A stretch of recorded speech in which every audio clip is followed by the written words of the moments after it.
I can give a little bit of info about this, and I think I've went into this in the past, but just so you're kind of, so those of you that haven't watched those videos, because I've got so many videos, it's ridiculous.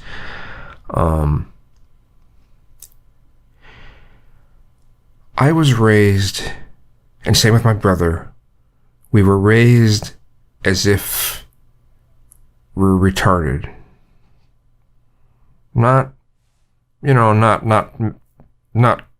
where you can't function retarded, but just we were raised as if we're stupid. And any bit of intelligence that we would show would be viewed as a mental illness. That's the pretense in which we were raised. Because my grandmother and mother didn't know how to raise kids.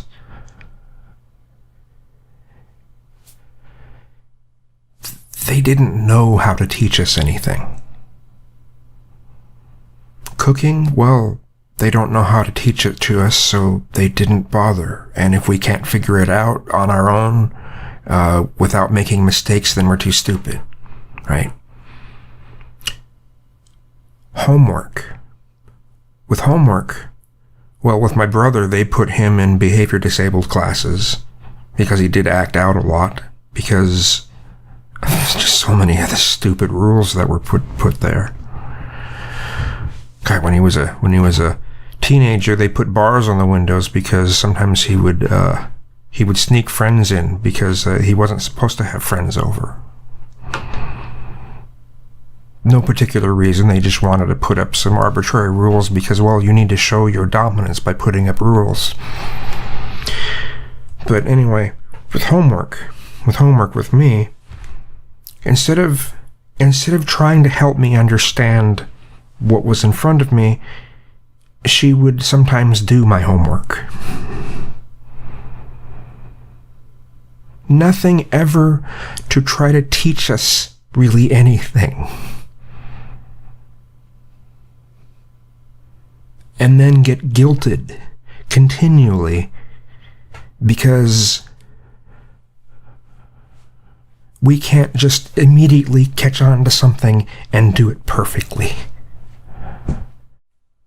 What we'd be guilted the most for is for not doing the things that they say they have to do because we're too stupid to do.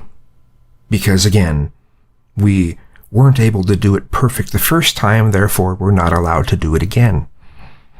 So regular things around the house, constantly guilted about.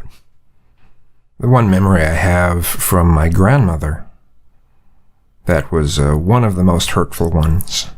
And maybe it doesn't sound like it should mean anything, but one time I was just in a room, laying on my back, kicking pillows in the air.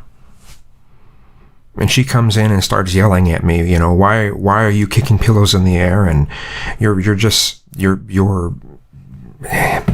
I can't remember what the exact words were that she was. Did she call me useless? Did she call me stupid? Did she call me, what was it? But she did it to the point until she did it until I was crying. And then when I was crying, she smiled and left. So the next couple hours, I had two tape recorders, and I went back and forth and made this little song. And the words were, "I love you, Grandma." Made this little song with multi-part harmonies. And I go to play it for her, and she looks at me and she says, "Why did you bother wasting your time making garbage like that? Get out of here." That will always be a lovely memory.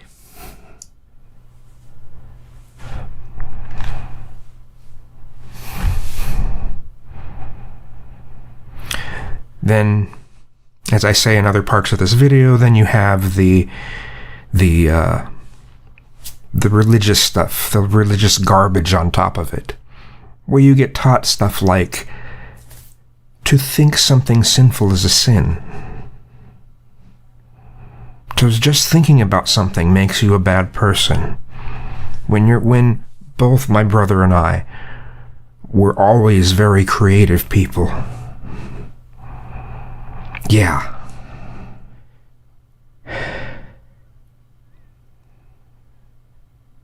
You know, they would, well, we got pumped, both my brother and I got pumped full of drugs, you know, through elementary school, you know, pharmaceutical drugs. I got pumped full of Ritalin. My brother, they went to the degree of putting him on some dextroamphetamines at some point.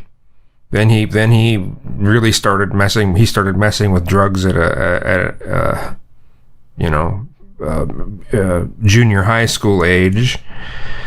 Sniffing gas, coming home, and the whole place smells like gas just because of his breath.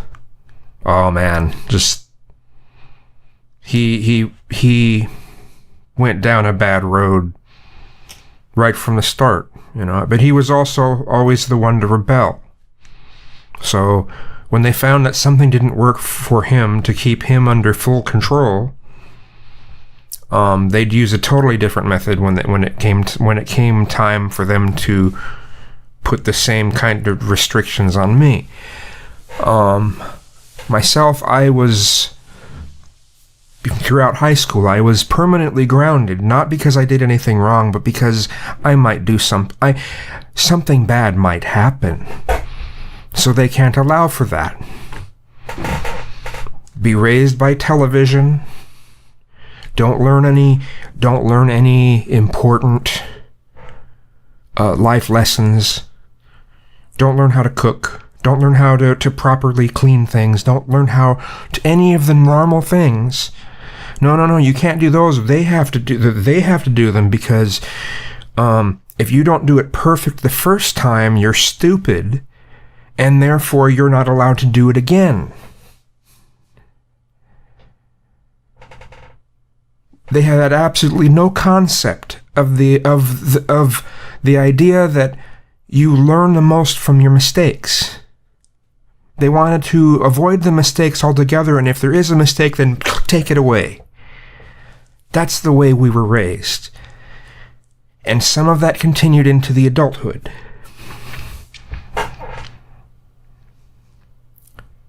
And bits of that is why I can't live with my mother.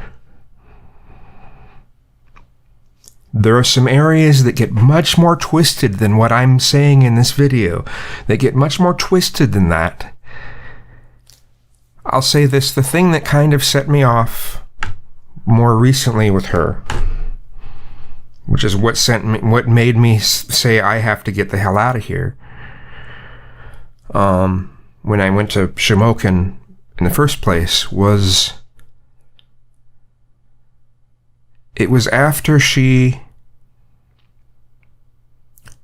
after we had Misty, my dog, put to sleep.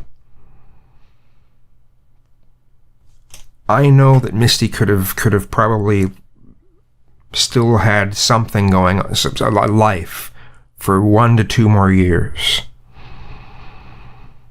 And then, then put to sleep. But, my mom just wouldn't have her in the house. No matter what gets done, no matter how things get fenced off, nothing. She wouldn't have Misty in the house. Period. Let's have her put to sleep, because otherwise she's too much of a nuisance, so let's have her put to sleep. And it's the fact that she'd have another life ended because something could be a nuisance. That's one of these things. It's a twisted thing about things that are a nuisance, and she has to have anything that's a nuisance in that regard removed. It's connected to why she threw out all my tapes and stuff. There's this side, and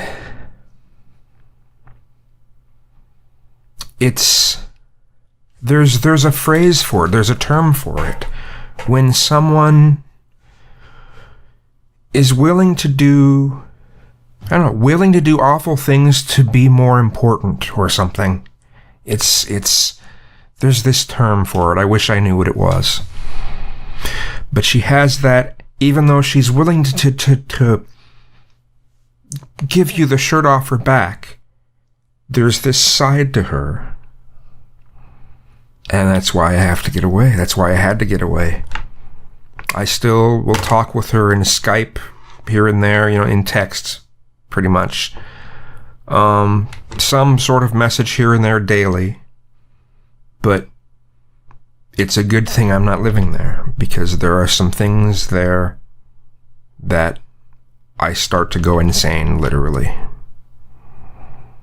There are a lot of, like I said, when my memories get really, really shifted around and twisted, like what happened with learning about that song, it can mess with me for a little bit. So, let me be clear.